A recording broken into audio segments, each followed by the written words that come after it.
Chapter 1. Dauntless Reprisal.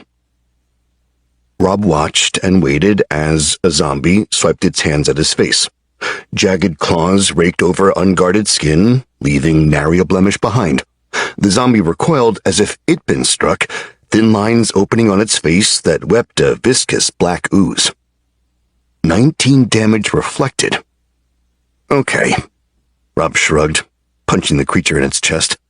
He didn't put much effort into the blow, but when a level 80 berserker attacked a shambling level 16 corpse, there didn't need to be much effort. The zombie was sent flying backwards, its torso practically imploding before splatting against the hallway stone wall like a bug on a car windshield. I think I set the bar for Dauntless Reprisal too high, Rob mused, stepping gingerly between chunks of decayed flesh that had scattered across the ancient wooden floor. While it was an enormously powerful skill, nullifying, healing, and reflecting damage all in one go, none of that mattered when his enemies hit like limp noodles. In comparison, the first time Rob used Dauntless Reprisal was to deflect an attack from the corrupted Leviathan, resulting in the monstrous behemoth suffering an injury worth thousands of points of damage. Monsters from a low-grade dungeon weren't quite on that level, literally and figuratively. "Where's the flash?" Rob bemoaned, putting another zombie in a headlock. "Where's the pizzazz?" He gave the zombie an affectionate noogie as it flailed impotently in his grip. "I want something's head to fly off because it kicked me. Is that too much to ask for?" Oh well, he'd have to wait for stronger enemies before things could get wacky again. "How are you guys holding up?" Rob called out, his voice echoing down the hallway. "How do you think?" Kira's voice echoed back from inside a different room. It was promptly followed by the sound of metal crushing meat into a fine paste.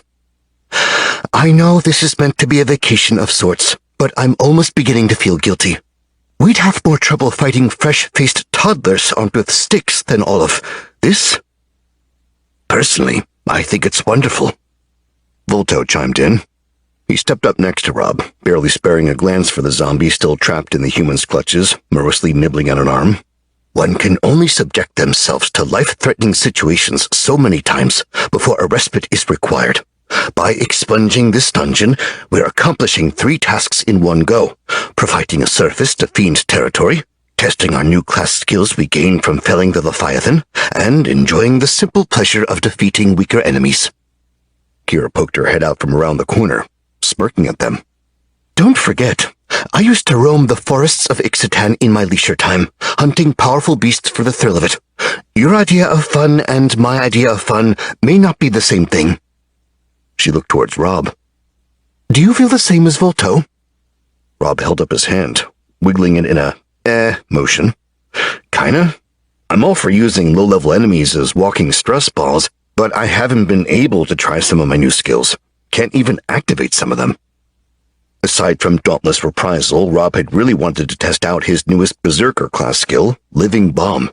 It was an active skill that created a large explosion after he sustained at least 1,000 points of damage within a 1-hour period. As a man with refined cultured tastes, he'd been looking forward to seeing shit go boom. Unfortunately, the dungeon hadn't come close to dealing 1,000 damage to him in 5 hours, let alone 1. Level 16 zombie people and zombie dogs simply weren't cutting it. He could theoretically reach Living Bomb's activation threshold via self-inflicted injuries, but that felt like a step too far.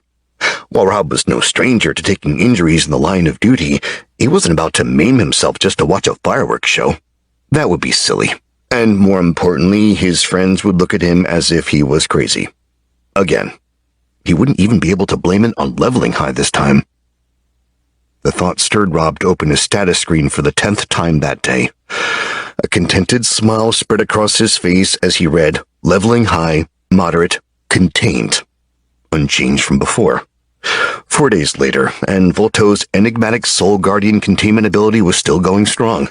No one knew exactly how long it would last, so Rob was going to cherish every second he got to spend without deranged static ranting inside his head.